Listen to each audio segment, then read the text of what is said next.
everyone, welcome back to the Black Magic booth here at Podcast Movement 2024. I'm Indiana, this is Haley. I'm Haley. We're here with League of Filmmakers, Black Magic. We are cinematography actors. Good job. Podcast. Yeah, we are.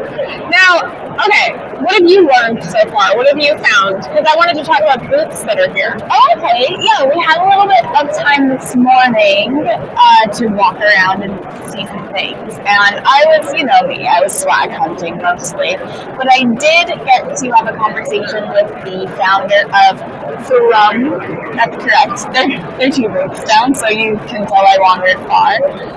Founder of Thrum, Lindsay Graham, but not that Lindsay Graham. A podcaster, Lindsay Graham. He hosts a lot of very successful historical and political podcasts. And now, since he was so frustrated with the state of license-free music for podcasts, specifically, as like it's not made for podcasts, most of the music he was finding was made for film and television, so it was a little too intense for podcasts and that kind of storytelling. You look too much of yourself. I know. Well, I'm like making sure I'm in. You look great. We're in the frame still, which I haven't moved, so I don't know why I would not be in the frame. But you know, the way he's calling me out. So then he created this platform that has a lot of really great royalty-free music, and I listened to some of it, and it's all like the kind of music that tells you there's something cool happening that isn't this music, but listen to this music a little bit. It's like the perfect, like you want to listen to whatever someone's saying over the music. Yeah, it works. It works on me. And then they have some really great booths on the other side that are like they look like little houses with like a diner seat in them. This was the thing you were talking about, the cubes. So I was telling you about it. It's little pods, and you can talk to the owners of the sponsoring companies. So like Playcast and Patreon and Kiosk. You can talk to not owners always, but like really high up execs of those companies about anything. They're like, yeah, you just sign up and you get a one-on-one, I think they're like 20 minutes with them. And I was like, that's amazing that they're making themselves so available to everybody here. Anyone can sign up. I wonder what we could talk to them about. Yeah, I guess it wasn't very busy yesterday when I was over there. I think people don't know. It's gotta take advantage. Yeah, and then where else did I go? The Libsyn booth we were at for a while. We really liked the team at Libsyn. They had great swag. And what else did I get? I got a pop socket from Pod. I did a quick loop. I did 20 minutes, and I went the opposite direction of Haley. And the most interesting one that I think Haley and I will have to evaluate when we get back is called Descript. And they have an AI little robot called Underlord. And what it helps you do is line edit your podcast. So as you highlight the words in the transcript and say you don't want that line anymore, it'll delete it in the video and audio track for you automatically. Wait, that's so instead of like normal video editing, if we know someone doesn't want something in there, we don't have to search for it. We look, then we delete it. That's amazing. Yeah. Because right now we have an editor scrubbing through everything, and we're like, when she says that thing, delete it. Yeah. Which we could also, should we drop the name of another? Yeah. We're also helping our editor figure out how to use Strava to make that kind of thing faster, because you can search by keyword, but it's also not 100% ready to ship yet, so this is exciting. This is cool, and they have like a bunch of other like AI things, and there was something I added us to the wait list for, and I'm trying to figure out what it was. That was really cool. AI, I'll remember it. I'm a little tired today. We're finding a lot of really cool AI tools to do things that we've been using a lot of other tools to try to emulate, and they're all affordable. Yeah. Like this was like $12 for the entry, $20 for the month, and it's like pretty good.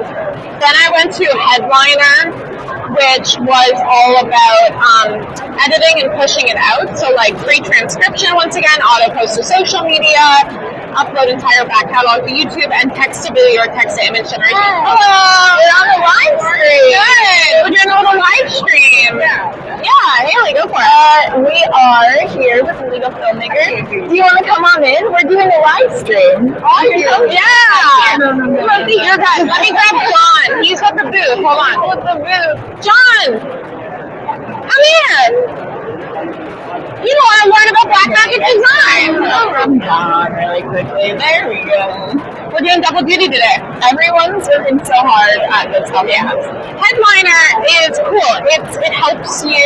It actually is like ad revenue platform builder with hosting. So it pays you 10 cents per listen rather than per minute, which is like what I think always like beta companies do, because I remember when I was a beta teacher on Skillshare, they used to pay $1 a student. Now they pay like 0.00007 cents a minute listen. And I feel like this is because they're new, and eventually they'll probably change the model to be like worse.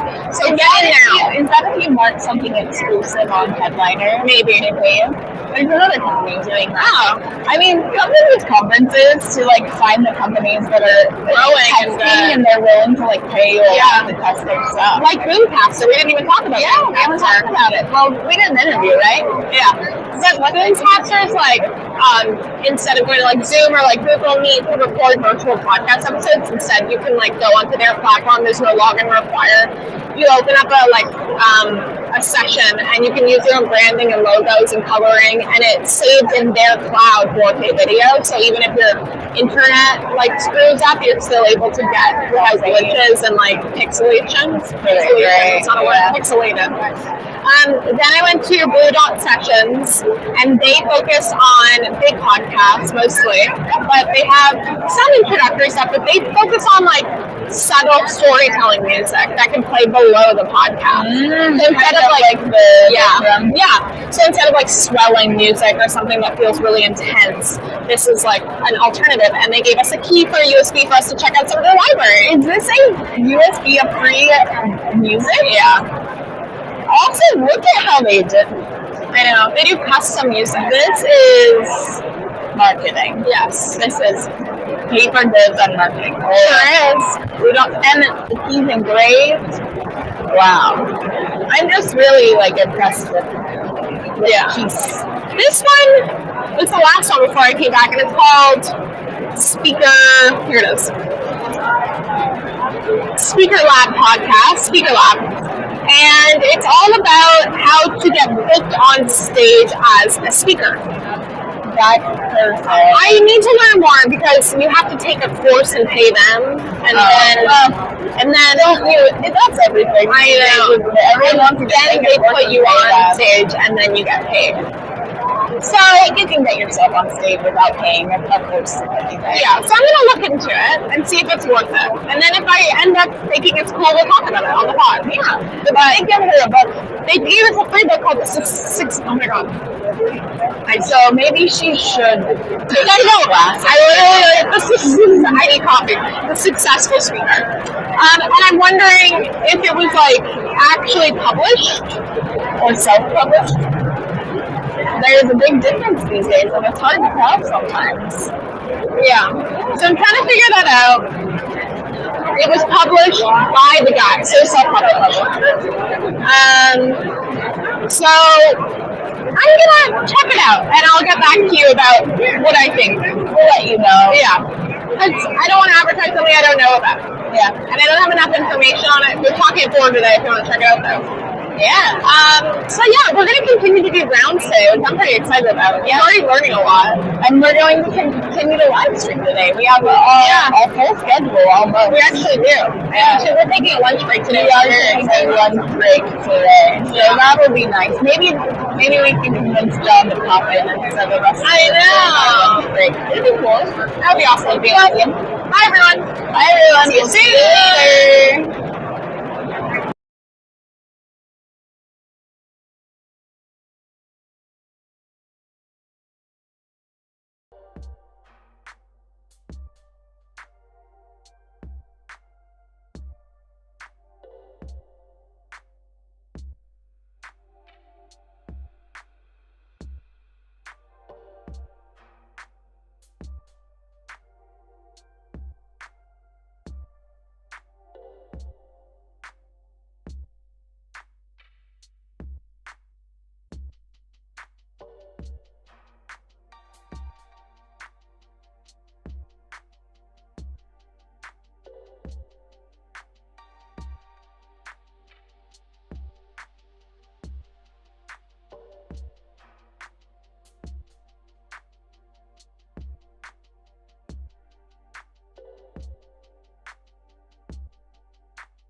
bring our voices up, and then I'm going to bring the music down.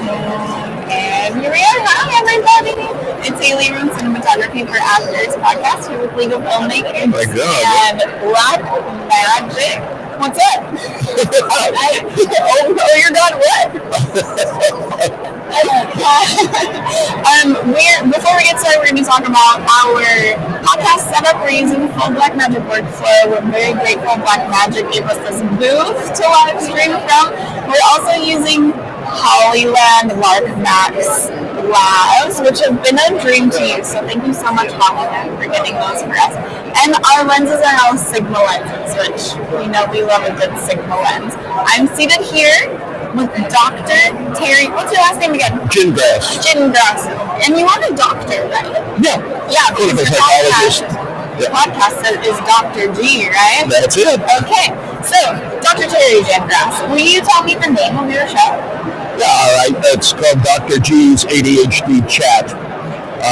It's about attention deficit disorder because I have a lot of experience with it, both professionally and personally. I have 2 ADHD kids. Okay, all right. I married into a whole family of ADHDers. Yeah. So I guess I must like the excitement or something. Yeah, that sounds like a fun time. So you know that, like, when you mentioned as soon as you were like, I have an ADHD show, I was like, okay, let's get into it. Because I am late diagnosed, of course, and, you know, my algorithm is just like ADHD hot right now, so it's at the top of my mind always. Wow. So let's get into do you have ADHD yourself? No, I'm impatient, but I don't.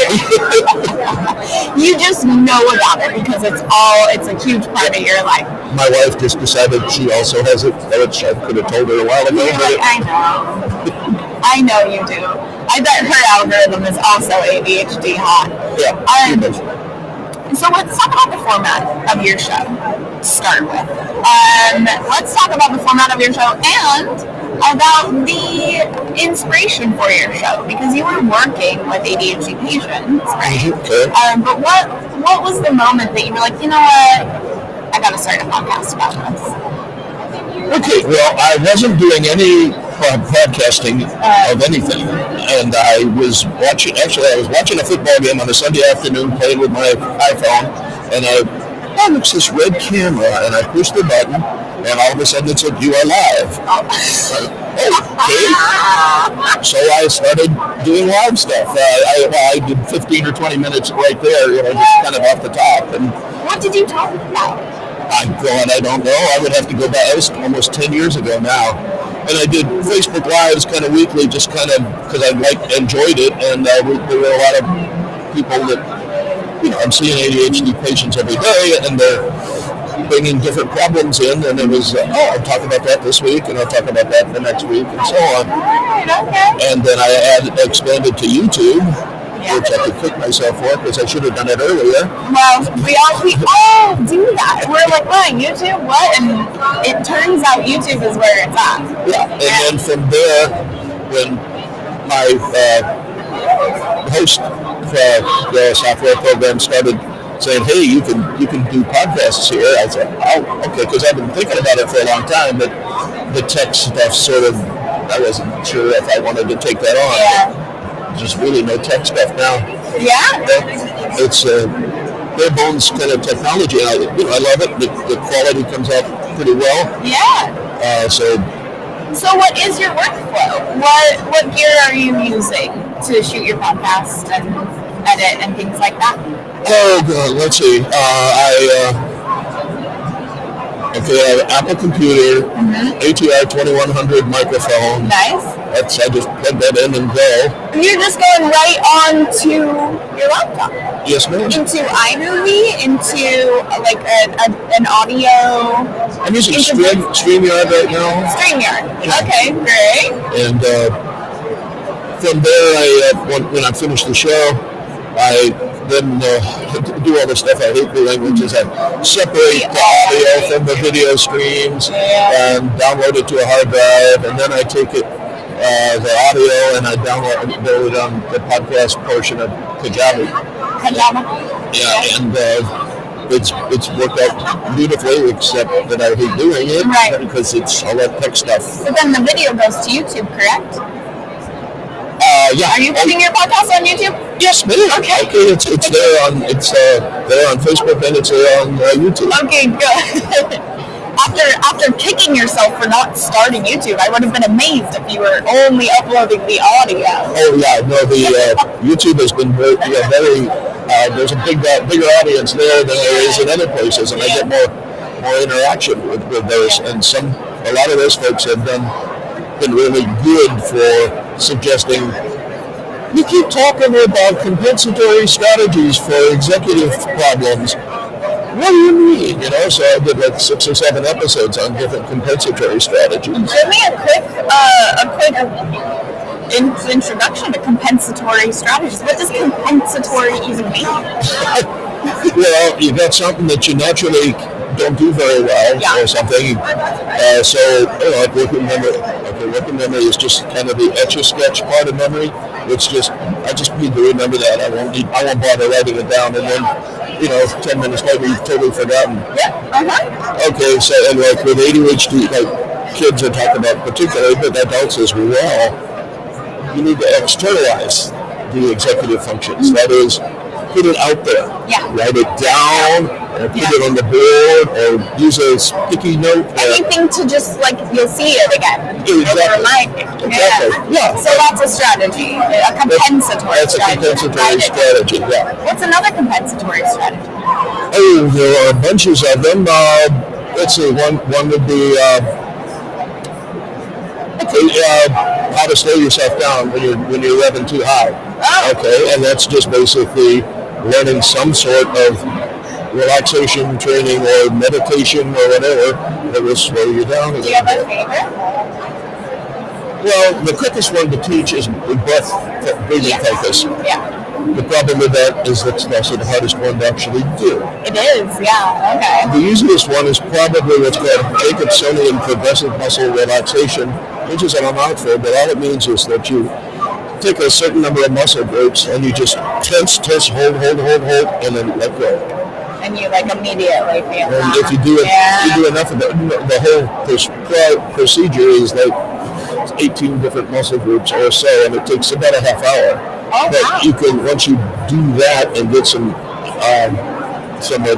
expertise, I guess, you can do just 1 or 2, just your whole upper body, just and then let go.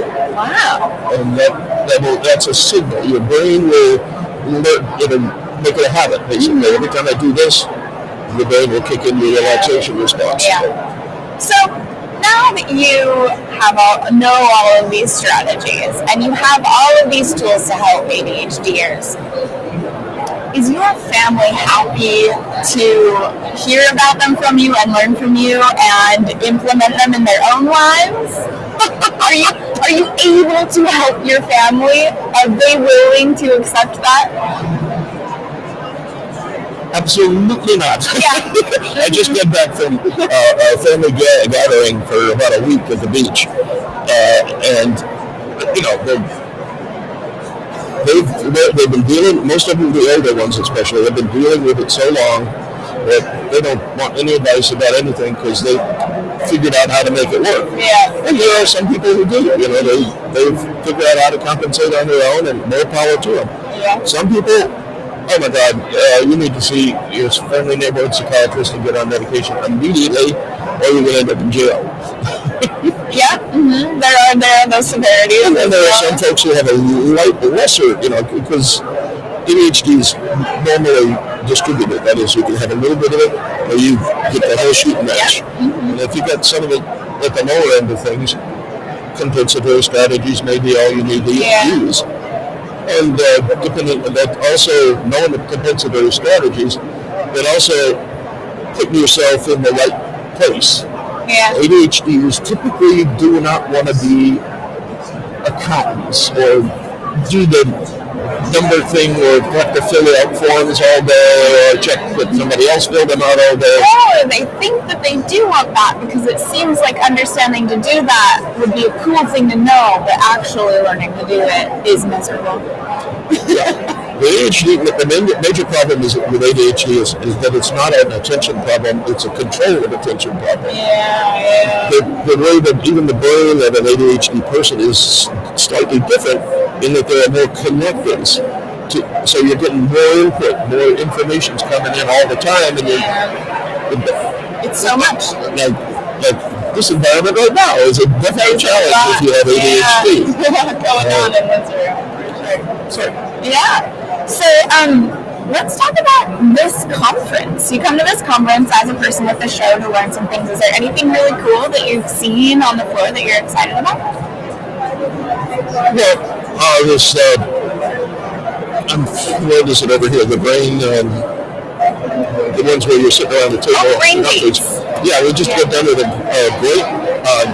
great one on that, on how to use, the different kinds of software that you can use to shorten your production time, and it was really. That would be probably good for you because you have your process, but something a little more streamlined might be nice. Yeah, I'm one of these. I'm heavy on content. Technology, not so much. Right. Yeah. Well, that's good. So it's doing you good to be here. Yeah, it is. Yeah, sounds cool. Well, you just closed your notebook. I'm going to ask you to open it again because I want you to tell everyone how we find you. You told us what the show is called, but reiterate. And where is it? And, Okay, on YouTube it's Terry Gingras 6169. Everywhere else it's Terry Gingras PhD .com /podcast /dr -g -s -ADHD and there's usually an underline. And the show's name, Dr. G's ADHD Chat. And that's probably easier to look for if you just that's true. put that into a search bar. I had to go back and research all that because I don't know. Well, it has been a pleasure chatting with you. Thank you so much for coming and sitting and doing a live stream for everybody. Thank you. It's been a fun interview. Bye, everyone. We'll see you soon. And then I'm going to bring the music up so it feels a little bit, like when you're newscasting, and then I'm going to mute up.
cool. Oh my gosh. Hello, everyone, and welcome back to the CFA Podcast Live. And it is live. I say live every time, but it's live from the Black Magic booth here at Podcast Movement. And we have a competitive, just kidding. No. We have another participant who was on our panel yesterday, Mr. Brian Coddington. Is that correct? That is correct, yes. I nailed it. How you doing? I'm good. Yeah. Good. This is great. I love your little setup here. Well, you have the coolest. Talk about your booth because it's huge. They have some virtual, they have some LED panels, virtual production world vibes, and he shot all of the content that's on it. Yes. So I'm the video editor and designer at Libsyn. So I help manage our YouTube channel, and yes, I did design our motion graphics that were on our Gigantor screen. Yes. Which has been it's amazing. I didn't think it was going to be that big. Aww, that's but man, it's always nice. And we've got a lot of compliments about how big it is and the awesome graphics in there. So it's great for me as someone who works in After Effects and builds these motion graphics that see it displayed and people appreciate it. And you have a lot of team members this year. Yep. We have a good bit of team members. We have our marketing team. We have our Libsyn Ads team is here as well. Toronto, one of the dudes I met yesterday. Bob's awesome. I love seeing him. What do we need? Oh yeah, sure. Be right back. Be right back, John says. Be right back.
I got in trouble, guys.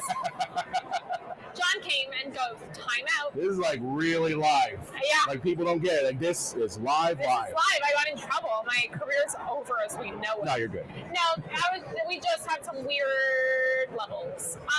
But let's chat. Yeah. So, okay, I met someone from Toronto. Yep, that's Bob. He's Bob. He's cool. You're Brian. Yep. You live in an old home that's awesome. Yes, I do. Can you talk about it? I live in an over 100-year-old house in Pittsburgh, and I do a movie podcast, and I love movies, especially horror films. And when we did a pre-talk, everyone was like, wow, what was that? I'm in Darkness over in the background. Is there another horror? I'm like, yes, it's all decorated with horror movie posters. What did you think of Longlegs? I haven't seen Longlegs. Everyone's been telling me to see it because they said it's like Nicolas Cage in his most creepiest, and I'm like, he's done a lot of creepy. Yeah, it's just eerie. Really? It's eerie. It haunts you. Me and my boyfriend went, and then after I was like, I'm gonna have nightmares. Not even nightmares as a kid, but nightmares where it's psychological, really? where just something's off. And he was like, I'm gonna be fine. And he woke up in the morning, he was like, you're right, I had nightmares all night, because it just leaves you unsettled. I think I read that Nicolas Cage said he won't play serial killers anymore. Why? Because of that movie. Really? Yes. Because it just freaked him out so much. It was too much for him. I think I read Is it based on a true story? I don't know about that. I haven't seen it, so I can't really say yes, it was based on true events or not. But no, I honestly I haven't seen a lot of new movies. So you do a lot of Dude, it's great. Masterpiece. Absolute masterpiece. Sound design, cinematography, acting, story. And I'm someone who loved the David Lynch version. I was blown away when Dune Part 1 came out. Dune 2. Oh my God. Masterpiece. It's one of the rare movies that, because I see a lot of movies. Yeah. It's one of the rare ones where I literally left the theater and was like, I need to go right back in the theater to watch it again. I get it. It was like you're sitting through the movie and you know it's a masterpiece and you know what you're witnessing for the first time, something you'll never witness for the first time again. Absolutely true. That's wild. Yeah. So, okay, what is the scariest movie you've ever seen? Oh, geez. That's... We're coming in with a hot question. Here's a little side tip about me. Horror movies don't scare me. Okay. Because I make them. Right. So I make short horror films. What do you think that sort of thing. would scare me? What's the scariest or not disturbing? I don't like disturbing. Not like I don't care about gore, but disturbing, like sexual shit that like is fucked up. But like I don't know what our rating is on this. I was gonna say I love how you're like go. I do my podcast is explicit, so like it's on our channel, there you so go. No one else, can say anything. They didn't give me a rule. John's gonna come over and give me time out again. No. What would scare me? Not disturbing like Hostage or whatever it's called. Okay. Hostel. Well, I hate that movie. Yeah, I don't like that. I'm not a fan of torture porn. The twist. I don't like torture porn. I like the twist though that she's rich and she bids on her own life and everyone. Yeah. Whatever. Anyway. Yeah. I mean, for me, my two favorites, I always go back to them. Are Hellraiser. From 1987. Which I haven't seen. You need to see that. I know, because I love Cabin in the Woods, and that comes up. Yeah, it's tangentially related to it. Yeah. Another one is a little known with most people, like horror nuts will know this, but Lucky McKee's May from 2002. Okay. So it's Angela Bettis, the director's Lucky McKee, and it is a very disturbing retelling of Frankenstein. Oh. I was talking to somebody else. I think it might have been one of the Boomcaster guys, and I was telling him, I'm like, oh yeah, it's this lonely girl who discovers that she really likes parts of people, but she realizes that everything else about them is terrible. So she one Halloween night decides to like chop up them and turn them into a friend. It's a fun movie. It's for the whole family. Is it like low budget horror? I would call it a definite indie. It's not low budget in that you're going to realize that it's a low budget. Yeah. But it came out in 2002 at a time when indie horror movies did have a slight feel to them. Got it. They were a bit more raw and less produced, but I mean, it's got Anna Faris is in it, so it was one of her first roles. Cool. Jeremy Sisko is also in it too. It's a really good movie, and it's one where like I rented it at a Hollywood Video just based off of the cover because that's the way I did things back in the days. I looked at the box art, but I was like, what do you get scared by? I will give you an exclusive. And what actually scares me. So pickles. No. There is a scene in the movie Edward Scissorhands that has always scared the hell out of me. Well, what is it? It is the scene where he first comes out of the shadows, and you see him come out as this pale face, and then that has. Still scares it's you? It's Can still we watch something. It together No, live? no, we're not doing that. No way. Wow. My, you know what it is? As a kid? I think it's a core memory type deal. Yeah. So, like, I remember seeing that movie. I love horror movies, so obviously, like, even as a kid, I wanted to watch them. But it's a thing where I was like, wow, I am getting a fear response from this. And I mean, you clearly could see that it's pulling from the Cabinet of Dr. Caligari, like that Caesar character. Like that is where it's pulling from. But it's something that has just always been a thing. So when I've made my own short horror films, I always reference that. And even in grad school, I referenced that particular image in a film because I'm like, well, if it scares me, then what is it going to do to somebody else? Okay, that's amazing. I love that. The funniest shit that happened is Haley's my co-founder who's off to the side, and I recently wanted to go see Twister because I love the original. Oh yeah, I was like, great. it looks like in the trailer made it look like it was shot like the 90s, like it's like an OG shooting way, and it was, I think, very close to it.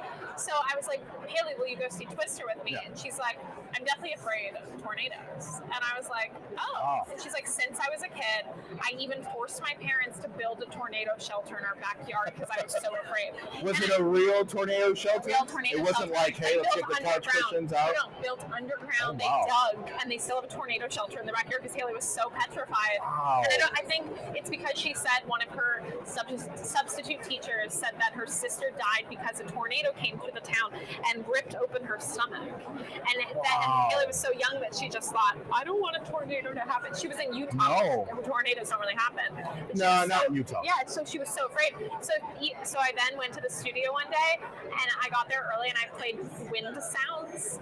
And Haley walked in, and she started like, and I was Did you do that on purpose? Yes, but I did it because I was like... And she's still your friend? Yeah. Okay. She's a good one. But I was like, you are actually that afraid. Wow. Like, I didn't believe it. It wasn't to test her. It was more like, how afraid is she? You know, like, is she like, haha, like, that's scary, turn it off? Or is it like a... And so she started to be like, what is that sound? And she's like, unsettled. Yeah. But tornadoes scare her. I have a friend that is deathly afraid of clowns. Oh, yeah. And I worked with her at a Halloween store one year, like at a Spirit. Why did she work at a Spirit? Well, because we both had shared interest in horror movies. Okay, and got it. so she's still a friend of mine, and I just remember, like, whenever we were doing the stock of the Halloween store, like, you always have to go back in and restock the stuff, she would be like, Brian, I can't go to the clown section. And I'm like, you're joking. Yeah. You're not. Did you put really. a mask on? No, because I'm not a jerk. No, I am. I'm very much a No, jerk. but it was something I'm like, oh wow, you really are terrified of clowns. That's wild. But yeah, people's Even fears. happy clowns. Any clown. What if she watched The Joker? It's half clown. It's I don't think that would be a problem. I think it's more or less like the Pennywise style clown. Oh, yeah. You know what I mean? Which is scary. Which is terrifying. Balloons popping too are not But, great. yeah.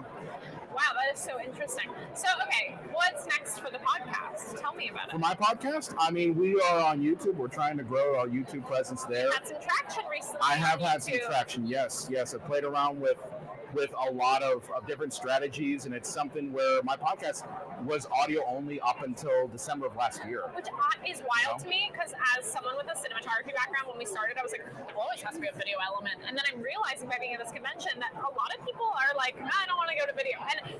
And it's so obvious for me, but not so, and it's just a wild world that we live in, because I'm like, why wouldn't you? It's so easy. Well, I think the thing is you have to understand that podcasters, by their very nature, I think they're introverted people. Right. I'm considering myself an introvert extrovert. Except for this conference where you have to be on. Well, that's what I'm saying. Yeah. It's like when you're around people that have a shared interest, have a commonality. You can be more extroverted because there's common experiences there. But I think that people who have never really been on camera, or maybe they're really comfortable just talking to a microphone, it takes a little bit of that fear out of it, that you can express yourself, you can talk about things and subjects that maybe you wouldn't want to have your face associated with, right? Yep. And I think that is something that's been constant since the birth of podcasting. And I mean, for me, I got into it as a filmmaker. Like, I was a filmmaker, and I was like, podcasts are a great way to gain an audience as an indie filmmaker and tell them, like, hey, I've got this new movie I'm working on. Hey, I'd love for you to help me crowdsource it, or I'd love for you to go to the premiere, or I'd love for you to do all the swag for it. Like, that's the sort of thing I thought about it from a standpoint of. But majority of podcasters don't think that way. They're just like, I have thoughts, I have ideas, I want to get them out and to develop a community around it, and not necessarily associated with a face or that. But it's a thing now that it's just the evolution of this medium that video has to be in it. Yeah. And I'm a convert in that I've seen both sides of it, and I really think that video can differentiate you from other people who maybe are in your niche. Different way to connect with your community too. It is, and it's just a thing where, like, YouTube has there's an audience for anything on YouTube. Yeah, definitely. So might as well reach that audience in the way that they want to consume it. Yes. Now, what number of downloads is considered a popular podcast? That's a hard question to answer, because I think it depends on your niche. And it depends on how big that niche is, and how wide that niche is, and how narrow the niche is. I mean, you could have a podcast that maybe is about, fly fishing in Denver, right? Specifically, fly fishing in Denver. And, for you, getting 500 downloads after a month is success. Right? For me, I am in a very massive niche. I talk about movies. How many other channels are out there? So, I mean, for me, I know my competition is all over the place. Yeah. So that is why, for me, I'm okay if I get 1,000 views on YouTube. Yeah. Because I know I'm never going to compete with, say, the Red Letter Medias or, any of these other YouTubers that have been doing this longer than I have. But I look at it in terms of like, if I can get a portion of that audience and I can build off of it and I can still bring in people to hear my perspective on movies, then that's a win. I'm not doing this for monetization's sake. No. It's more or less like I started doing the podcast more as a form of therapy. Yeah. To talk about. You're like, please let me talk about horror movies with somebody all the time. I talk about all types of movies, but it's a thing where, I think we all have opinions about pop culture and about movies and music and things like that. So I wanted to just express my points. And you love Mia Goth? I have a love-hate relationship with her. Like, what's the hate part? Well, like I think I was reading that she wasn't too nice on set to someone. Yeah, allegedly. I think it was on Maxine. Bummer. Yeah, but I love her as an actress. She is one of those. She's almost like what a Hollywood star is now. Like, yeah. Of that. Like someone you just watch and you're like. Well, she's a modern day scream queen. Absolutely, modern day scream queen. And she's so good in the cool one, the one where they make the twins. That one was weird. That one was super freaky. James, and she does her whole like. I'm just like. And I love her teeth forward, like yelling. I just think it's so iconic. Have you seen pictures of her and Shia LaBeouf in like a Target? No. It's very funny because Shia LaBeouf looks like he just rose out of bed and Mia Goth's right next to him. He's like, this is just wacky, bizarre. Wild. Wacky, they're bizarre. baby now. Yeah. So cool. Yeah. Well, we'll end it on Mia Goth's iconic. Ryan, thank you so much. Thank right you. here, buddy. It's been and we'll a pleasure. see you guys soon. I want to come by the Libsyn booth and learn more about Libsyn. We're celebrating 20 years in podcasting today. We got a little birthday thing. What time? All day? Well, I think it might have just wrapped up, but pop over. It's okay. Pop over. No, okay, it's all right. Pop over because we have cookies and stuff there still. I'm gonna come back with you. Absolutely. Let's do it. All Everyone right. have to go Bye. to Libsyn. Yay!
telling you all day, so you know. I'm here with League of Filmmakers, a cinematography for actors podcast, and we're so grateful to Blackmagic for giving us this booth to kind of do whatever we want from. We're showcasing our full Blackmagic workflow. 3 cameras, let's show. Here's 1, here's 2. Well, that was 2. This is 3. There it is. That was fun. I'm here with Zeth. Hi. Hi. And I Thanks just for having me. met you. Yes. Because Indiana signed Zeth up for this, and I'm so excited to get to know you. We talked a tiny bit about what you're doing here, what we can do, but let's just introduce you. Sure. Introduce you, and you live here, and what you're doing here. Yeah, so podcast movement, I attended many, many years ago when I had a podcast, and I now own a video production studio. I'm based here in Alexandria, Virginia, so just over the other side of the bridge from our hotel here at the event. And for the most part, I do corporate video production and live streaming. So this little guy we've got right down here, I teach people exactly how to use those, and then I use them myself in my own workflows, and along with all the other Blackmagic equipment. And man of many video talents. As an aside to that, I also run a network called Videographers Connect, where I have 13,000 videographers across the world. Wait, what is that? So it originally started in just a house, a couple guys eating lunch, talking business, learning the video business world. Some more experienced than me, others less experienced, and it grew. And we said, okay, let's go rent out this guy's studio. And we had like 30 people. And then someone else said, I volunteer my studio. And then we had like 60 people. And then I was like, we're getting way too big for this. So we started a Facebook group, and it is now a resource for videographers everywhere who are looking to share ideas, get more work. There's always people posting in there saying, oh, I need a videographer in this city. And it's a resource for them. That is a good resource. Yeah, because people they don't really know where to look for that kind of thing too. So it's also a service for users, for employers, I guess. For anyone and everyone, really the goal was let's just grow the community, right? Yeah. And so the only way this community grows is if we're not all at each other's throats trying to steal work from each other. Yeah. And so Not we trying created to undercut each other. so a free group where people can go in and either post, I need to hire someone, or they can learn, ask questions like, oh, I don't have a contract in my video business. I've never done this before. How do I make sure to protect myself? Man. Any sort of business question. So cool. Okay, so let's talk about ZMB Media. Let's talk about your company. Sure. I founded ZMB Media in, it's been a little bit now, 2013, so 11 years going strong. I used to work for Apple, and I jumped off the deep end. I walked in one day with a resignation letter, and the next day, the LLC was formed. That is such a leap of faith. Very much so. And thank that you. for yourself. Yeah. A lot of people bet on themselves like that. Well It was scary and exciting and everything all at once. And here I am 11 years later, and I've worked with a number of companies, Fortune 500 companies. I've worked with Amazon, AT&T, I've worked with universities, so Georgetown University over here, Johns Hopkins University, and all the way up to the Secret Service. Wow. And you're working with them in what capacity? So it's always a different project. In some cases, it's a live stream event or conference. In the case of the Secret Service, I can't tell you, otherwise, no, just kidding. I worked with their German Shepherd training facility at Fort Meade when they were building out that building. The construction crew has to create these engineering videos that they kind of pass off to say, here's how you maintain the building, here's how things work. I might not have learned a couple of counterterrorism safety measures built into the building. So it's being able to document that and passing off that video. So the projects are always different, ranging from a live event to government videos that never see the light of day. Yeah, it's video creation for that. That's so great that you're flexible. So when you're approached by someone, or you pitch yourself for the job, what's that conversation like when they're like, what can you do? Yeah, I would say that, I call these a discovery call. And a large part of it is me asking questions and learning about them first, rather than jumping the gun and saying, here's what I do, here's who I am, because I want them to understand that there's a saying I was given a long time ago. It's you have to serve before you deserve. So if I go, you have to serve before you deserve. So if I go to that client and I say, I'm here to help you, the best way I can do that is by saying, I'm going to learn about you first. I'm happy to give you information about me, but this isn't about me. This is about you, and then eventually about what I can do for you. Yeah. Okay, well, that's a really great way to approach possible work, is letting them know that you're going to really take care of them up front. Yeah. So cool. Let's talk about your channel now. Yes. What are you doing on your channel specifically? The channel was originally my COVID free time project. You know, we were all kind of locked away at home. I had some time, and I said, you know what? I love teaching in general. I love explaining how these things work. Yeah. And at the time, a lot of people did not know how to use these.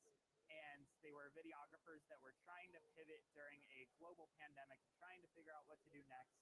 And so the channel really focuses, one, on teaching live streaming, and then two, just the general business of videography. How do you grow your business? How do you get more clients? How do you put yourself out there in a way where it's not this spammy self-promotion thing, and then the client doesn't want to hire you because you only talked about yourself? You got a little too, yeah. And then, we go into all sorts of gear. So, you know, right now I've got some cool stuff from Blackmagic. I've got some stuff from Hollyland. They sent me some microphones. And so I try really hard to review the gear, put it to the test, and figure out who's the audience this is made for, and help people to make the right buying decision so they don't go waste a whole bunch of money. That is so great. How do people find this channel? Like, I mean, I need more publicity Yeah. on a live stream, you know? So typically, if you're searching YouTube and it's anything about the Blackmagic ASEMs, you'll probably see my face on it. Amazing. I probably have seen your face. Yep, definitely possible. But it's my name. It's Zethan Moses. So it's Zephan Moses, Moses, and I'll pop right up. Oh, cool. Well, thank you for your service, because I'm sure that in a panic state, I've been like, how to do this on Ethan Twitter, and I've seen you. And Very good chance that my videos come up. Thanks so much. Thank you. Thank you for having me. Thanks for watching, guys. And then we go here, and then I'm still talking. That's okay. I'm gonna bring the music up.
Now,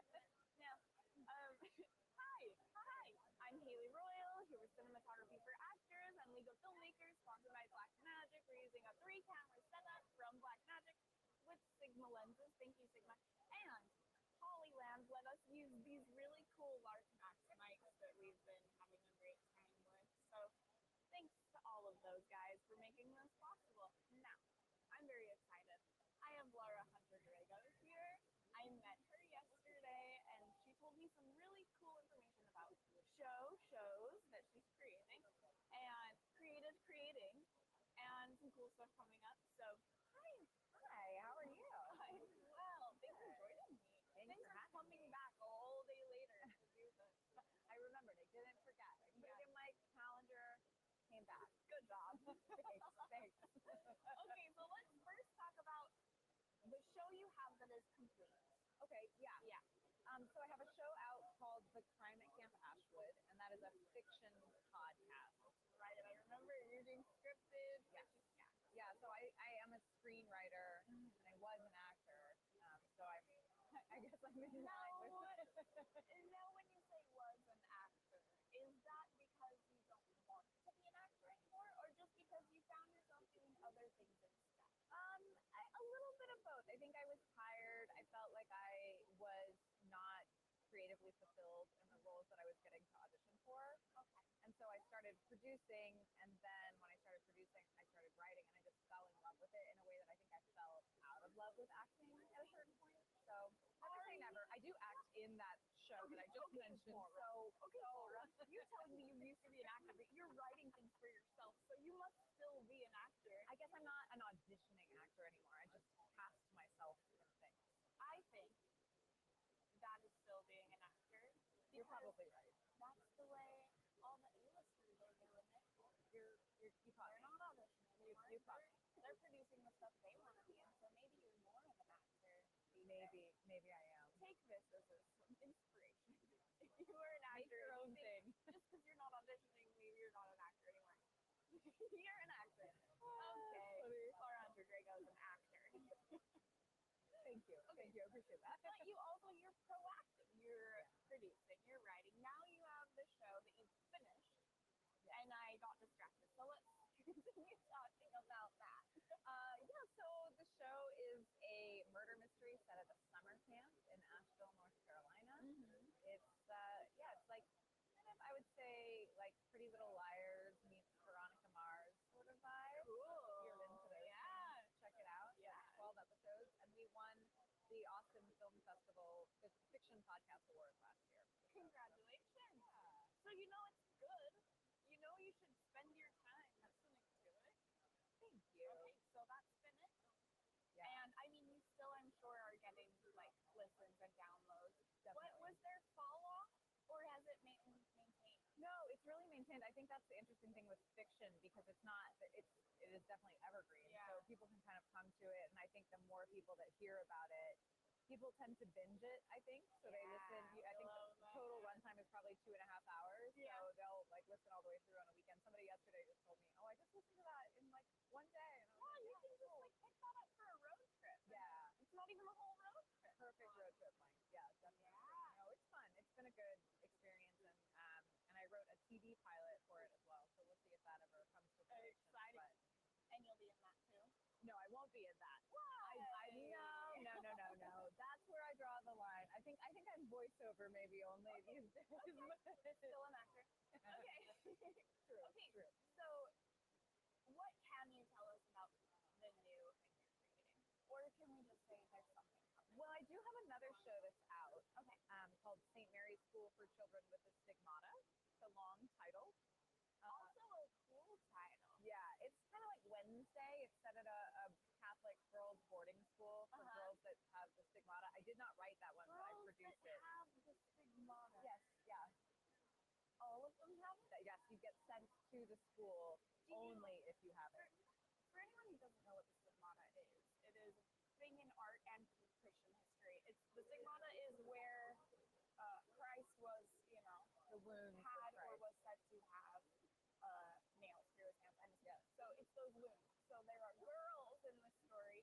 Are they born with it? Do they wake up with it? Yes, it's like a lifelong affliction, and so their parents don't know how to deal with it, and they're also considered to be very special in the community, so they get sent away. It's like there's 3 girls in the school. It's very small.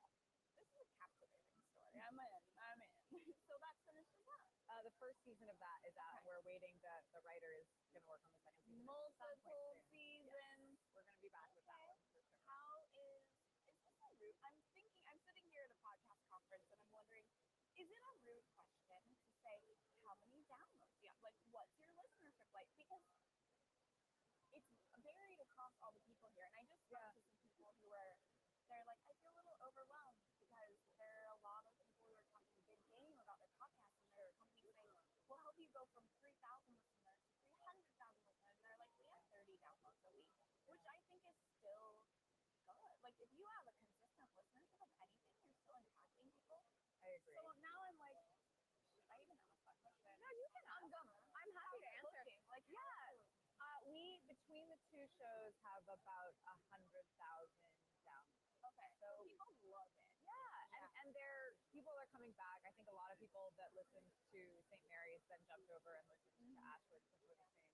Right. They're like, what else do they have? I'm dying for the next thing. Yeah. I mean, Great sign. I think the other thing about fiction is usually if someone listens to the first 2 episodes, they're going to finish the series. So you're going to get them for the whole run of it, which is nice.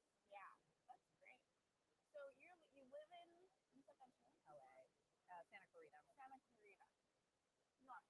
A little bit north. But not too far. No, not too far. Okay, and then you were getting disappointed with acting, you became a writer, and then what was the decision to do podcast instead of, like, making a short film and then doing a festival route? What was that decision? Well, funnily enough, so my production partner and I that have worked on both the podcasts, and we, back in like 2016, we started doing our first feature film. We released that in 2020. It was a long process. We loved it. It was great, but it was a lot of work, and it came out in 2020, and we were both like, we can't make another movie right now. It's too complicated. Like, what can we do? And she had written a short film that was St. Mary's School for Children with Stigmata to make it as a film. And I said, I'm hearing all this stuff about podcasts. Like, what if we kind of like reworked the structure of the story, gave it a little bit more of a narrator vibe, and made it a fiction podcast? And it just ended up being really great. It's so rewarding as a writer because it's the time from the idea to the writing to actually like having the finished product is not very long. So we both kind of fell in love with just like the whole process. Being able to hear it and have it and be like, this is a whole complete thing. Totally, because when I write screenplays, I often never get to hear the actor. I mean, until somebody wants to make it, you're not hearing it read aloud, and it's just so exciting to have actors. We fully cast these and stuff, so it's great to work with other people. Oh, good. I want to talk to you about casting. Yeah. I spoke to someone yesterday who was saying she hired a casting director for her also scripted nonfiction. And or fiction. What's the difference? Fiction is fake. Yeah, but I think you can say scripted too. There's a little bit of a it's been so long since I've been in English class. Stories, not real life stories. And she was saying that she had to train her casting director kind of because it was much different. Her casting director had only worked in film and television, and also it's slightly different to cast a podcast than it is to cast let's start over. It's slightly different to cast a podcast than it is to cast voiceover for a cartoon. Yeah. Did you find that? Were there things that you felt you had to tweak about casting or certain things you were looking for when you were finding talent? So I have done several internships as a casting assistant early on as an actor to kind of learn about the other side. The world, And so I cast these myself.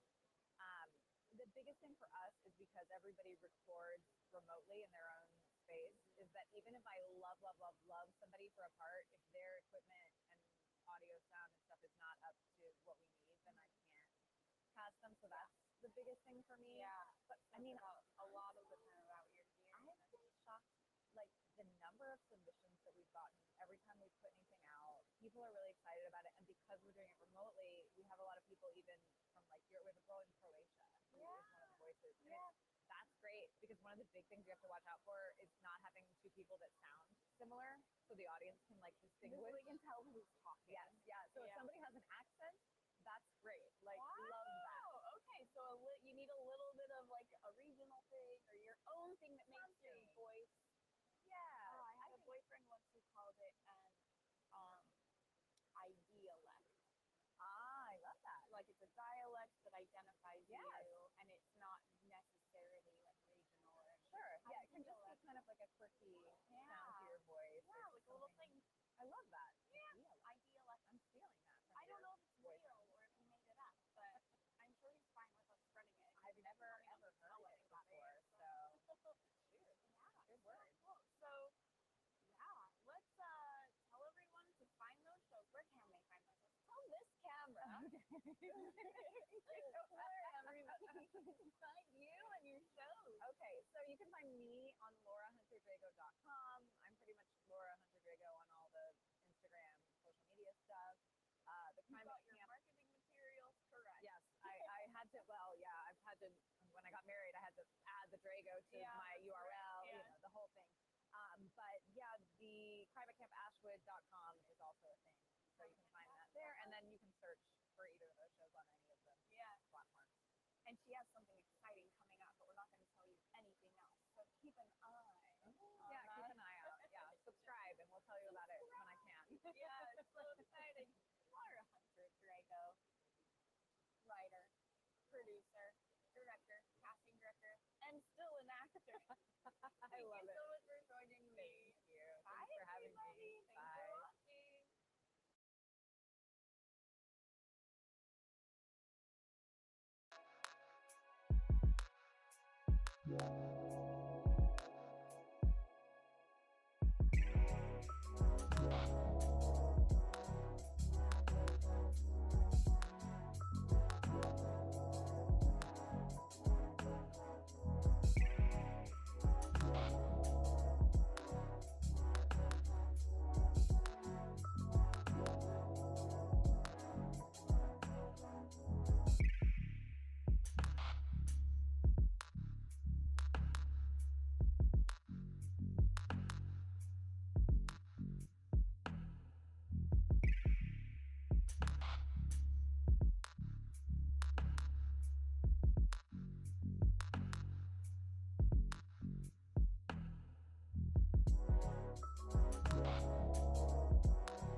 Mr. Tom himself, co-founder Mr. of Tom. Buzzsprout, Mr. Tom Rossi. Rossi.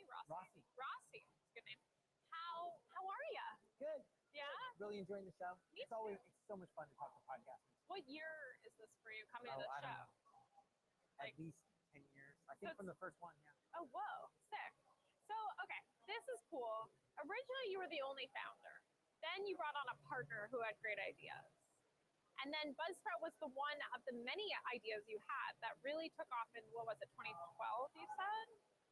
When it really started to take off. Yeah. Yeah, it was about the time the iPhone, Serial, like that's when podcasting took off. When podcasting took off, Buzzsprout was in the right place. Yeah. But originally when we started the company, it was more to do client services work, and then we kind of pivoted into building products. Yeah. And at that point, I partnered up with my partner Kevin, Yes. and he really was the one that drove the podcasting because he was an Apple guy and I was a Microsoft guy. Oh, cool. Yeah, and so I learned.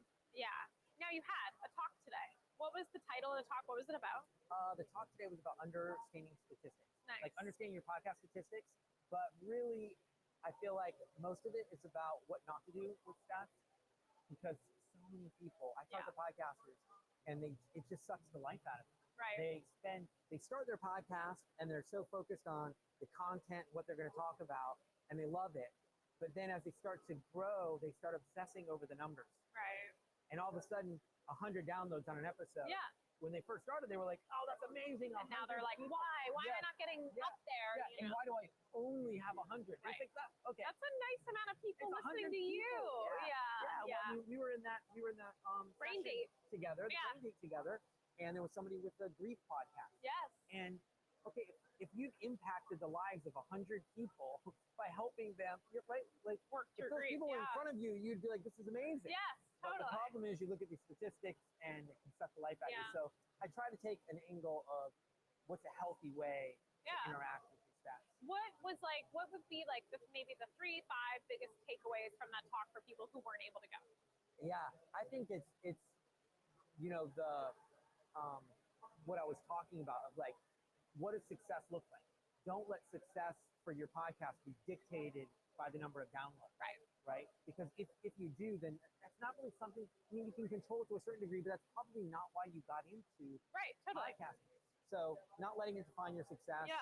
One of the things that we highlighted a lot this year that I haven't before was engagement on video podcasts versus audio podcasts. Right. Where I think there's a lot of confusion in the industry right now, where there's a lot of audio podcasters who are like, I record in my closet and I don't ever put my face out I'm there. not gonna show that. Yeah, I'm not gonna show that. Like, but I'm being told left and right that I have to do a video version of my podcast. Yeah. And so one of the things that I highlighted was just how different video engagement in video is so different than engagement in audio. Right. You can create 45 minutes of compelling audio with the tools that you have available on a low budget. You can create 45 minutes of engaging audio that competes with the best. Yeah. Competes with NPR, competes with Audible. You can't create 45 minutes of compelling video that Yeah. competes with Hulu. Yeah. Like not on a budget. Totally. Yeah. Yes. And so, exactly. anyways, trying to make that point of don't let other people, put that monkey on your back of like, I have to go do this thing. Right. Now, for Buzzsprout, we use Buzzsprout. We like Buzzsprout. We love Great. co-host AI. Good. What would you say is like the biggest thing that took off at Buzzsprout that you were either surprised about or like really excited about? Oh, I mean, we were very excited. When we first started it, we would joke that wouldn't it be great if this was our biggest product? But, we had to, what we would do is we used to call it spinning plates. I'm working on project management software. I'm working on content management software. And then, let's spend some time on Buzzsprout. And that was the fun part, but it never paid the bills. It was always the other products. And so when podcasting started to take off, Buzzsprout was positioned really well because it was designed to be the simplest way, right? We want to make it as simple as possible for somebody to be able to just to get their audio out to the world. And we wanted to remove any barriers, any complexities to be able to make that happen. So when podcasting took off, we captured the lion's share of those new podcasters because it was so easy. And with the directories that are available to sign up on Buzzsprout with, Would you recommend everyone sign up to all of the directories on offer, or would you ever recommend against that? It depends. I would say overall everyone should be in every directory. Got it. We have a podcast called Buzzcast, which is about the podcasting industry. Cool. And that podcast particularly we don't put on Spotify, but that's a bit of a statement about podcasting. Of like we want the open ecosystem of podcasting. Got it. And Spotify, wants, understandably, I mean it's profitable. They want to close podcasting down and be a closed ecosystem. And so because of that, Buzzcast isn't on Spotify, but every other podcast I would recommend. Yeah. You're like, is it Willie Nelson who was the one that took himself off Spotify because he didn't want his music on there because he didn't believe in them anymore when they were paying artists? That was like 3 or 5 years ago. Remember that was Taylor Swift until they renegotiated. Yeah. Yes, yeah. So I got it. That's awesome. Yeah, I'm cool. I'm hip. I know Taylor Swift. You're Willie Nelson. You threw out Willie Nelson. Yeah. Like, oh, he's an old guy. He's gonna know Willie Nelson. No, I love Jackson Brown and like Willie Nelson, Bob Dylan and stuff. I just think I'm more, the medium That sounds like mainstream. Willie Nelson though, doesn't it? Yeah. Like he would do that. Yeah, it does. Okay. With Buzzsprout, where are you guys headed? What's next? What are you excited about? What we are always looking at is, the fun part is the recording. Yeah. The fun part is getting behind the microphone, having the conversations, and doing the recording. It's everything else that tends to suck the life out of podcasting. And so we're always looking for Streamlining. how can we streamline this? Yeah. So like you mentioned, co-host AI. So good. You do your recording, you've got it all in the bag. You're tired, you're done, but now I got to give it a title. Yeah. Now I got to give it a description. Now I got to mark the chapters. Yes. And so we're always looking for what can we do to streamline that process and to allow podcasters to do the things that are life-giving so that they're more likely to keep podcasting. Everybody that gets into podcasting wants to podcast. They don't, but it's all those other things that comes with it. Yeah. And when you think about what percentage of your time do you spend doing the things that you love, and what percentage are you doing the editing, doing the tweaking, doing those things? Yeah. That's what we want to minimize. And final question for you, Mr. Tom. What is one of the booths you've been to that you're excited about? I have not been to any of the booths. Okay. I have been in Busy my booth. co-founder over here. Yeah. But no, I really enjoyed meeting you and hearing about all the stuff that you're doing. I think you and I were in a brain date about alternative forms of monetization and thinking through different ways of how you can use your media. And I really love the stuff that you're doing. I think it's different and it can really help other podcasters. Yeah, it starts from not knowing what we're doing and then formulating it into something we somehow know what we're doing now, Yeah, but think about if you had come too early to a show like this, they might have dorked you up. Like, Totally. Yeah, you might not have come up with your idea. I would have never thought, you would just be like, ads are the way to go. I have to get those numbers up. But you brought up a good point about the value of not just the monetary amount, but the value of if you, in your example, was if you want to become a published author and you have a book, instead of trying to make a connection via just emailing and cold calling, you instead, if you love it, start a podcast about it, and then maybe you invite those people that would sign you or publish you onto that show, and then you have a need for each other. Yeah. And I love that. I think connection is the most important part about why we do anything in the creative industries and community building, and that's why we started our nonprofit. So I love ideas like that. I think it's so wonderful. People need to think more like that. Yeah, definitely. Well, and I think they think that way when they start. Yeah. But then events like this can suck the life out Or of it. ads, you need 10,000 before we talk. And then you're like, well, I guess I'm not a mature podcast because I don't have 10,000. Yeah. Right? And stuff like that where you're like, no, that's not what it means. Yeah, exactly. But Mr. Tom, thank you so much. Thanks for having me. I'm so excited. Everyone check out Buzzsprout. We like Buzzsprout a lot. Co-host AI is rocking it. I love it. And we can't wait to grow with you guys. So thank you so much. Yeah, great. Thanks for having me. Bye, everyone. Bye. Great.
you another new friend who we found on the floor. Actually, I met Amy. I haven't even met you yet. Yeah. We just waved this morning. I know, we just kind of waved and high-fived and then walked past each Let's other. do the whole thing. Yeah. Hi, I'm Haley. Hi, I'm Andy. Hi, Great Andy. to meet you. Good to meet you. Yeah. This is Andy Myers. Andy, what's your company called? So we are Power Up Productions out of Richmond, Virginia. And we do video production. We have gotten into the video podcast space. Okay. Specifically focusing in the food and beverage industry right now. Food and beverage podcast. Yes. Production. Yeah. Yep. Very cool. I know. Yeah. And is it people just talking about food, or are they eating on the show? So a little bit of both. We actually know a local Richmond chef, and she's working with us, and we're gonna kind of go along with her and do a Richmond-based series. Kind of see where it goes. She's going to go and introduce all kinds of different food styles, talk to local farmers markets, things like that. So you're going on the road. We might go on the road, yeah. That's very exciting. Okay, so I want to talk about how things work for your service is just supporting these hosts, correct? Yeah. Mm-hmm. So that's a lot of work that they don't have to do. As a host myself, I'm kind of doing it. I think you think when you have a podcast, you have to do it all by yourself. Yeah. And now there are companies like yours that you can contract to help you do all the stuff you don't want to be doing. Right. Exactly. So if someone's coming to you, are they bringing an idea and pitching you, or are they coming and asking for service and you'll kind of take any show on? It could be a little bit of both. Most of the time they have an idea, maybe come to us with some kind of an outline or a format, and we can help them flesh it out. We've also had people that have come to us with full scripts, and we put them on the teleprompter, and they go forward for the video part of it. Yeah, exactly. Yeah. So we help however we can. And the whole idea is to let people be creative. I mean, we are a group of storytellers. We love telling our stories. We love telling other people's stories, and that's just what we do. Yeah. So if we can take the heat off of somebody and do all the technical side, then that works for us. Yeah. So you'll do some pre-production, some help even developing some of the time.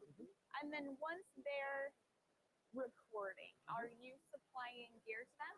Are you using gear that is yours, or are they bringing their own gear and you're doing the logistics? Most of the time they come to us. We have a studio in Richmond, and we can customize their backdrops and couches and chairs and tables and that kind of thing. And we have all the cameras. You can customize even that part of it. Yes. Yeah. In fact, let's talk about that process. And that's exciting for I love decorating. Oh yeah. Yeah. No, we have a customized backdrop that Amy's husband built for us. And we went to I think Lowe's or Home Depot and bought a bunch of wood and measured some stuff out, and they just built it. Just made a really cool. Yeah, and so we can, and it's all kind of Velcro based, so we can remove a backdrop, put up a different backdrop, have something go over top of it, and set up with either chairs or a couch or something like that.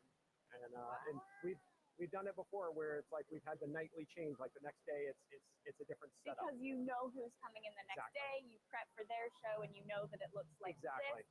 Wow. Yep. Okay, what are you doing for sound to make sure the sound is really nice? I mean, as far as the room goes, are you using panels? Is it different for everyone? Yeah. So I went in and I did custom paneling on the floor. The kind of rubbery stuff that you can do. We've got blackout shades, and we've got some of those white panels that go up the sides a little bit, just to help with the sound. We'll also use like these Rode mics, lavaliers, or if need be, if we've got a bunch of people, I can switch to I've got a Rode boom mic that I can set up, and that goes into a little Zoom F3 recorder.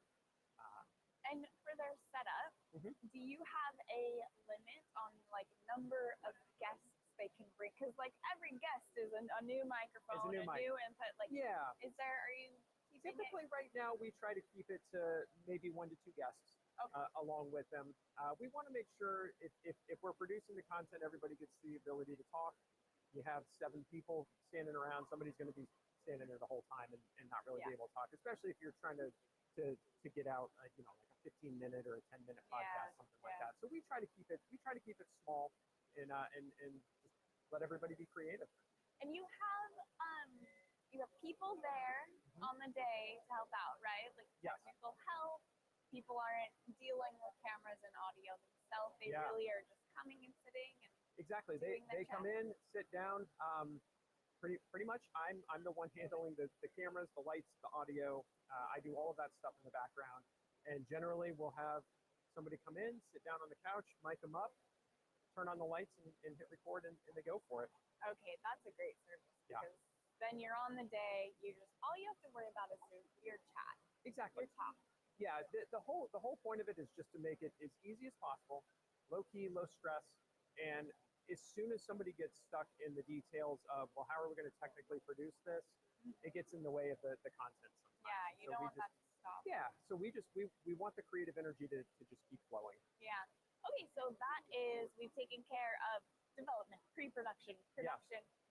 What about post? What are you offering for post-production? So post-production services is a lot of me as well, and Amy, we kind of tag team on that. Most everything will be pulled into DaVinci Resolve when we're shooting the video for it. I have a lot of plugins. I'm doing color, I'm doing audio and sound, and we really try to produce with color in mind. You know, if we're using their brand colors inside the video, then we're going to try to help out with that on the back end.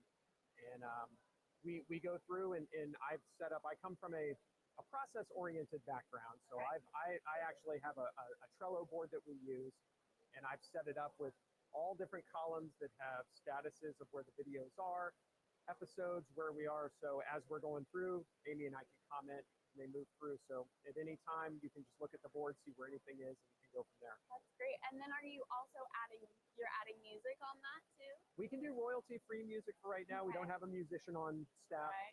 but if somebody brings their own music, as long as it's not going to get flagged on YouTube or something like that, like we'll tell them don't bring the Taylor Swift songs right now or something. Not yet. You know, not yet. But yeah, no, we can definitely do royalty-free music, things like that. So then you have this completed episode. Yes. And then are you handing it off, or are you also handling the rest of, uploading to whoever is hosting? Do you have a favorite hosting site? And then are they marketing? Sorry, I will not let you speak. Oh no, it's totally fine, totally fine. No, it depends, really, based on the customer. There are some customers where we just upload the finished product to Google Drive and they take care of it from there. We have managed YouTube sites in the past and uploaded into Spotify or wherever it is that they put things into before. So a lot of times it just depends on the client. Sometimes they're better at the back end of actually posting, and they just want that file and they just take care of it from there, and that works for us. Wow. So it really could be a service from front end to back end. Absolutely. Across the board, complete project. And really, all you have to do is come with an idea and then sit in the chair. Sit in the chair. We'll help flesh it out. If you need teleprompter, we can do that. We can also take the teleprompter away and do coaching and make sure that it comes out authentic. Wow, that's very cool. Yeah. Okay. So how can tell this camera? How everybody can find you? Yeah. Especially if they're in the area and they're looking for this kind of service. Yeah. So in the Richmond area, if you want to look us up, we are powerup-productions.com. You can also email me at andy@powerup-productions.com. Easy. Happy to help. Okay, sounds good. That sounds awesome. Yeah. Thanks for chatting with me. Thanks so much for having me. I appreciate it. Bye, everybody. Take care.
Hi.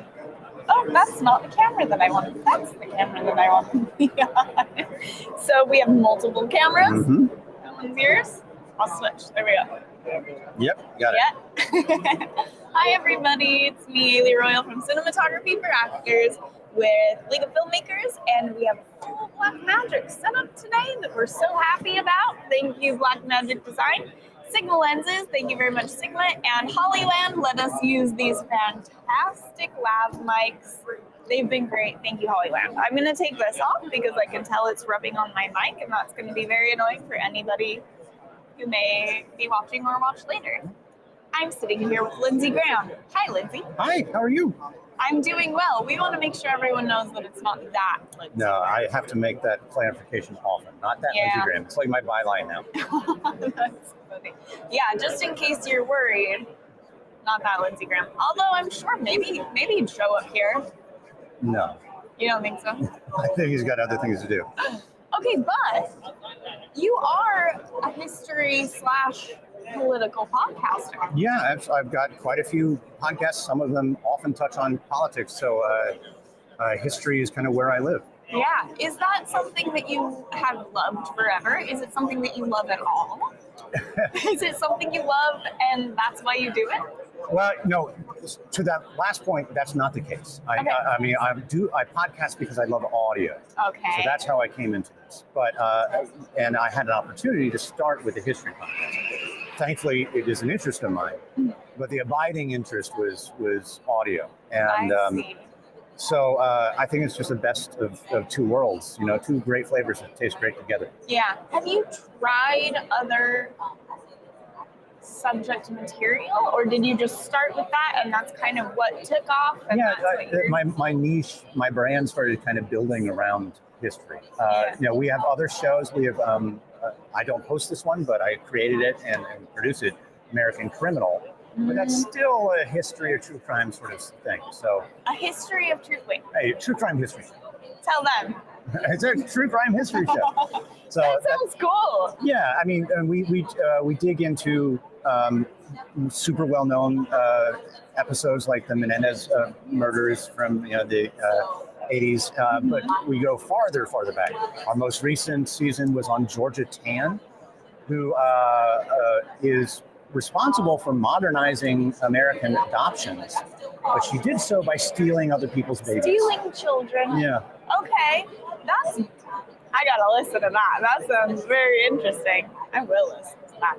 So you're here though, not because you're a podcaster. I mean, kind of by way of having been a podcaster, right. You saw a white space and decided to fill it. Yep. Tell us about Thrum. So Thrum is my newest venture. It is a podcast, music library for podcasts. Having done this, my shows are narrative storytelling experiences, and they're scored underneath 45 minutes of music, wall to wall. Yeah. And that's very hard to find. Is that common to see podcasts that are scored, or is that kind of a specialty thing that you decided you wanted to have? It's not common. Yeah. One, I think it's hard to do. Uh-huh. And two, I think it's certainly in an interview setting, no, it's not necessary. Right. But I wanted to do it. I thought it was a more cinematic, immersive experience. Mm-hmm. It's a different type of listening. Yeah. And I added, it adds an additional level of evocative, storytelling richness to it. So for those people who do want to add an underscore to their narrative, we developed a system to assist with that. It was really hard to find ready-made music, so we composed it for our own uses. And yesterday was our day. Do you have a team of composers compose it? Yeah, I have a full-time composer, and so but I mentioned, I call it a system. Yeah. Because it's a little different. Every single one of our songs is in the same key or tempo. I liken it to a Lego kit of music, because you could take this song and build on it, and it just clicks together. Uh-huh. And it gives you a very custom scored feel with pre-recorded library music. Right. Very adaptable. And when you say every single one of your songs, you mean across the board? Like you had every single multiple, one. when I was looking, you had multiple different kind of genres, I guess. There was like exposition and Right. what were the other ones? So that's another thing. We organize by narrative By function. narrative function. So you don't That is so cool. Is that something that you made up, like narrative function being Well, yeah, something you've created? I guess so, because that's what I ended up wanting when I'm scoring my own podcast. Like, this is a moment of excitement. You know, our hero's being chased. Yes. So I needed something that conveys action. And then there's tension, and there's resolution, and there's exposition, and there's, you know. So after doing this for years, you kind of like, these are the categories of the building blocks of storytelling. And so across all of those narrative functions, everything is in the same key and same tempo. Because did you say? same tempo too. Same tempo. I mean, or at least complementary. We break out every once in a while, but and it's not, and it has different feels. There's a halftime feel, a double time feel, a triple feel. So it's a lot more varied than the narrative. But the point is, how do I get out of this mood, an action mood, into something else really fast without having a hard time editing? And so that's why it's the same key and the same tempo, because I can just crossfade from one to the other, and it's almost seamless. Yeah, very cool. Okay, so the platform, once you're sold on the platform, as I am, how do you get in there? How do you use it? It's a subscription service, you know, web-based subscription service, and so depending on how large your project is, we've got 3 different pricing tiers. It starts at $29 a month, and you would need an active subscription while you're publishing your project. So if you pause it or stop and you come to the end of your project, there's no requirement to keep subscribing. Your license is perpetual. Right, I see. And once you have an active subscription, you have unlimited downloads, access to the entire library, and this for podcasts, social media, YouTube, pretty much anything other than TV or film. Very cool. So now I bet you are using Thrum on all of your own projects. We eat our own dog food. Yes. Yeah. So is there a concern about podcasts, since everything is in the same tone and not the same tone, the same tempo and in the same key? Is there a concern ever that all podcasts will start to sound the same? I've never been concerned. Like the volume of music we have now is 10 to 20 times that I've ever had before. And I look back at all my years of podcasting across several different shows since 2018, and I used a much smaller subset of music. And it worked then for years. For multiple shows. And now it's even larger and better. So I don't think that's a concern. Additionally, every track has a main mix, an alternate mix, a reduced mix, all the stems. So the variations are enormous. You can get in there and actually change. There's a lot more to what you're saying, I guess, is there's a lot more to music than just the key and the tempo.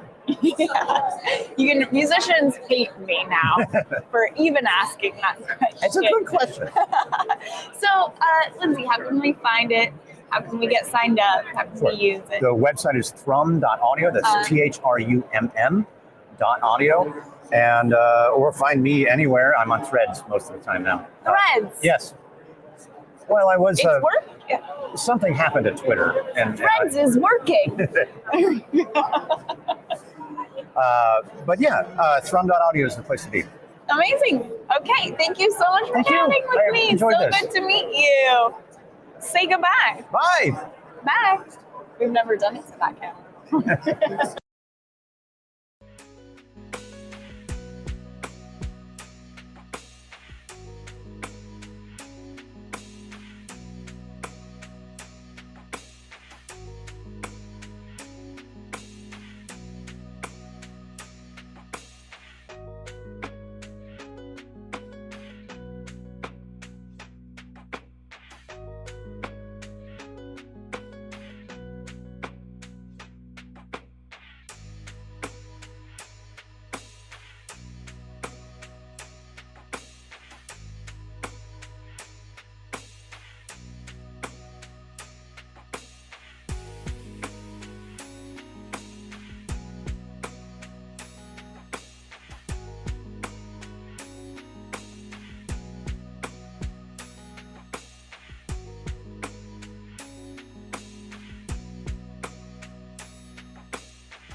Awesome.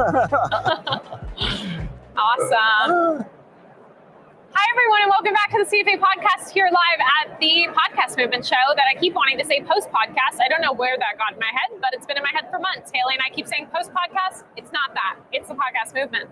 It's our first year being here. We're having a great time. Got to meet Steve, who's joining us, Steve Black. And we were on a panel together the other day. Yeah. And it was fun. That was a great panel. We started the show. We it was opened the first it. one. Yeah, we opened it. That was really some cool information about video for podcasters. I agree. You sailed over here. Yeah, we sailed up. Can you tell me about it? Yeah, we have a boat in Dahlgren, which is right under the 301 bridge that crosses the Potomac. Okay. We live in Richmond. So we brought our sailboat up, came up the Potomac, ran aground in Woodbridge. Okay. And then floated off that when the tide came up. Okay. And stayed the night in Woodbridge, and then from Woodbridge we came up to National Harbor. And where are you parked? Where are you anchored? Right in the National Harbor, right behind the hotel here. That's so cool. Yeah, it's a lot more fun staying on the boat than it is staying in the hotel. I can only imagine. Right. That sounds awesome. How much are you sailing? As much as possible. Do you normally live on the sailboat? No, we lived on a different boat for a little over a year. Okay. And then circumstances made us have to move back ashore. Oh, wow. But now we just travel on the boat. We're just getting started because we actually like fall sailing where it's cooler and not as humid and hot, and you don't have all the thunderstorms and things. Right. So really, this is our first big trip this year, and then we'll probably sail the Chesapeake all the way through early November. That's awesome. Yeah. Lots of spiders on boats, right? Not that I know of. Oh, I once saw a video where this guy just had millions of spiders living in his boat, and I didn't understand why. So I'm glad you could dispel that myth for me. Not on my boat. Good. Steve, tell us about what you do. I'm a podcast.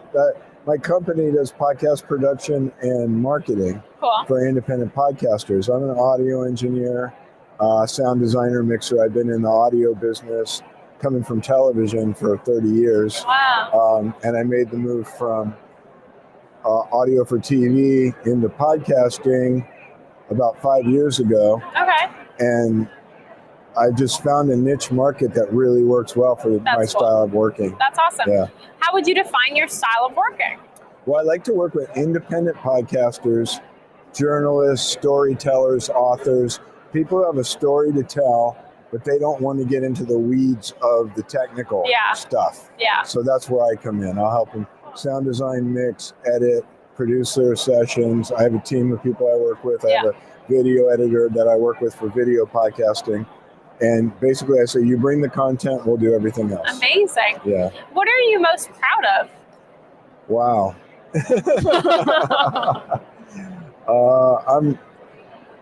I try all the work that I do.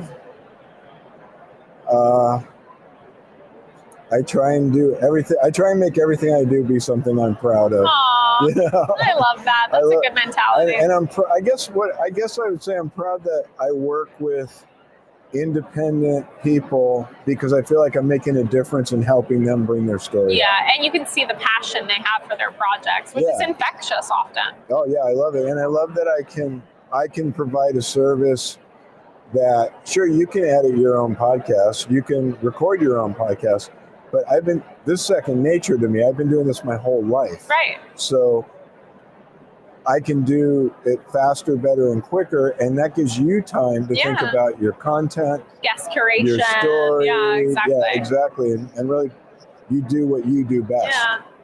Now, what is some one tip or free takeaway for someone who is starting their podcast? Invest in decent audio equipment. Your sound is really important. And if you're doing video, invest in a decent 4K. It can be a webcam, but get a 4K webcam or better, or a DSLR camera, because you're competing with people who sound like NPR and they sound like Sirius XM. You're competing. That's the level. That's your competition. So if you're starting at a deficit, you're starting with a $49 mic or doing it on your laptop mic. Yeah. you have a long way to go to get there. Yeah. And you can buy really high quality, good sounding stuff for not too much money. Yeah. What's one you would recommend for that fits that category? Yeah, I mean, well, there's so many different budget levels. So Yeah. I would recommend a dynamic mic as opposed to a condenser mic, Okay. because a dynamic mic will do a lot to cut out a lot of your background sound Cool. and things. The AT2020 is not very expensive and it sounds great. Okay. The standards are the Shure SM7B Okay. and the EV RE20, and those both run about $400. Right. So it's not outrageous, but it's a little expensive if you're. But you'll never have to buy another one for a Right, very you'll have long it forever. time. Yeah. Exactly. Versus buying multiple of a shitty Right. $49 mic. Exactly. Yeah, exactly. So. Steve, you rock. Thank you so much for joining us today. Thanks for having me. I can't wait for the Appreciate it. next time we get to do a podcast together, whether it's because we're working together or another panel. Yeah, I hope so. But maybe we'll see you at Podfest in Florida. You can sail down for it. I'm planning on being there. Oh, good. So we're we'll trying to see. decide right now. So, Oh, yeah, is well- it bigger? I haven't been before. Oh, okay. But everyone tells me it's more indie oriented. Oh, cool. Yes, And- I've heard that. And that's my market more than Yeah, the it's big perfect. majors. So I figure I should be there. See you in January. All right, good. I'm looking All forward to right, cool. Bye, everyone. it. Bye. Bye.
Oh.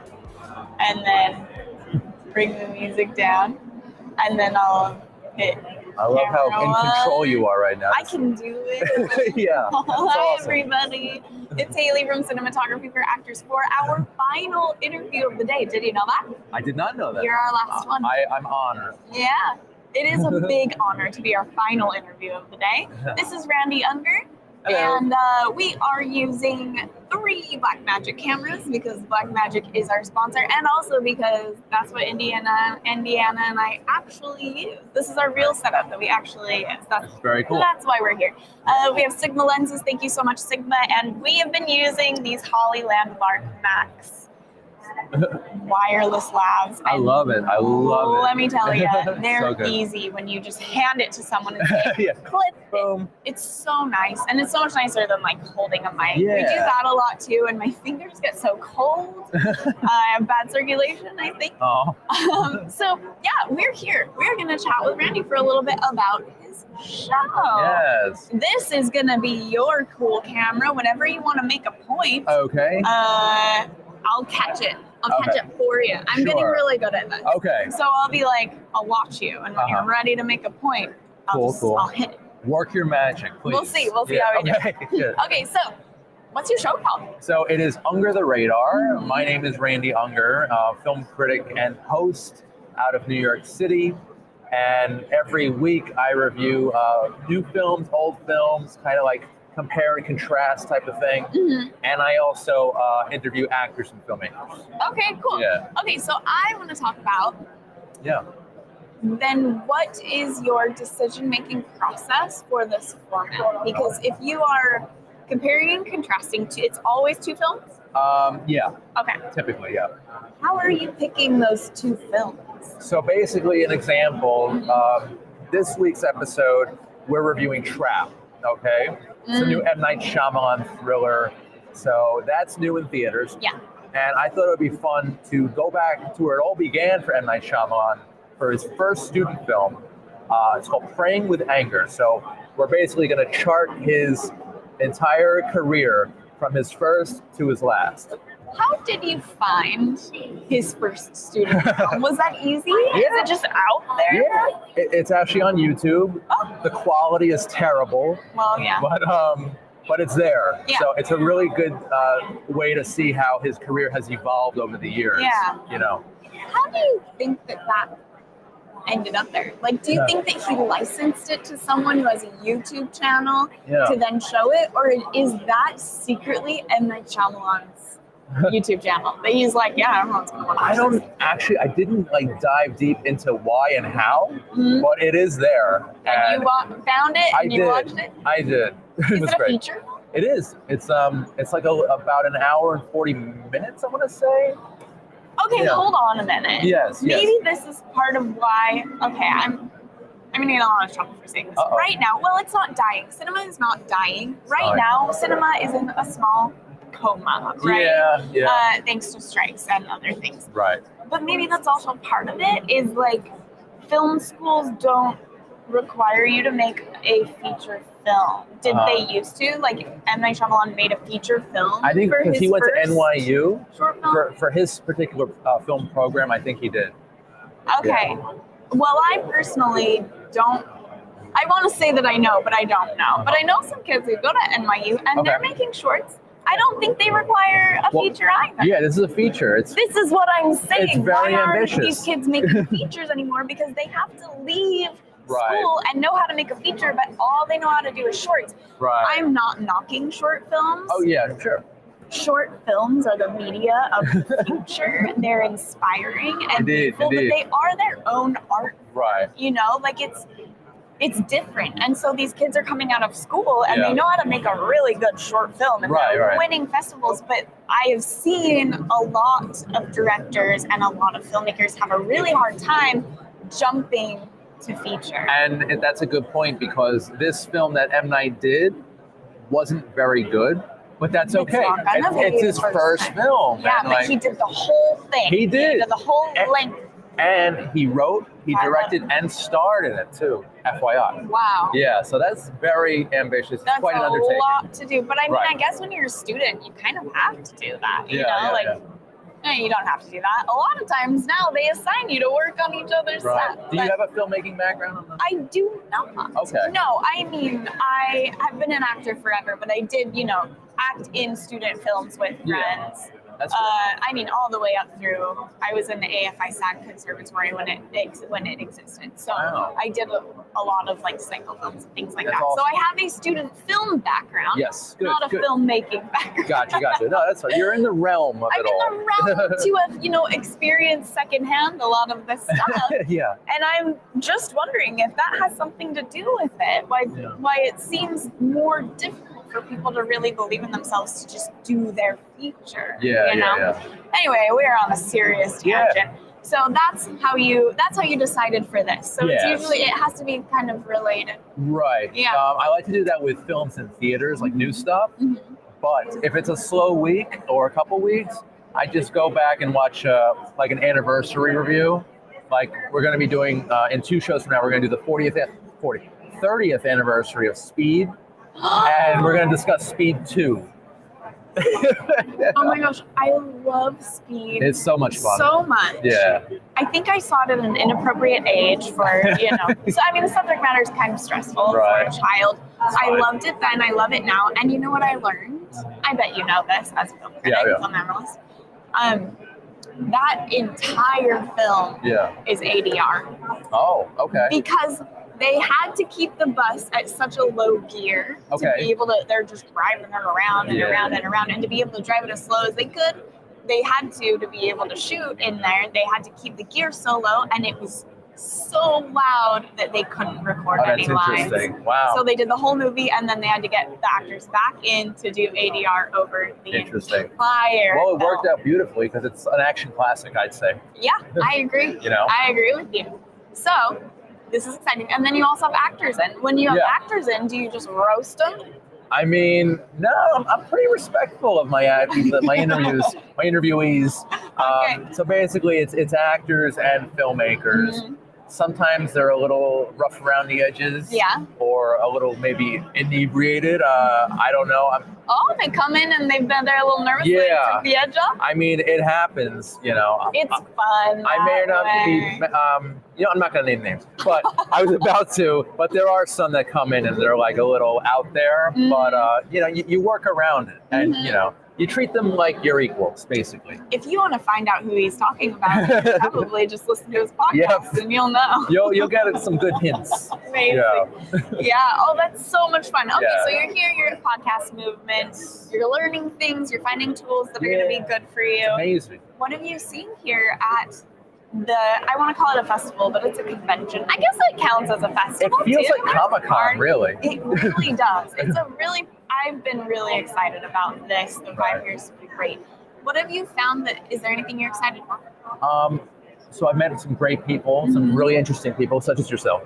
Thanks. And hopefully I'm going to bring these people into my podcast world for Under the Radar to bring it to the next level and to just make some new friends. And not just professional, but personal, just good people. And that's what I'm all about. Yeah. That's the tagline for my show. It's Under the Radar, bringing movies and people together, one frame at a time. I got it. You got it right in time? Yes. Awesome. All right. That's fantastic. So I mean, there's a lot here. There are products, there are tools, but at the end of the day, it's about the people and about the community you're building. Absolutely. For the end of the day, this was a perfect way to sign off. Thank you so much, Randy. Thank you. From Under the Radar. Bye, guys. Thanks, guys.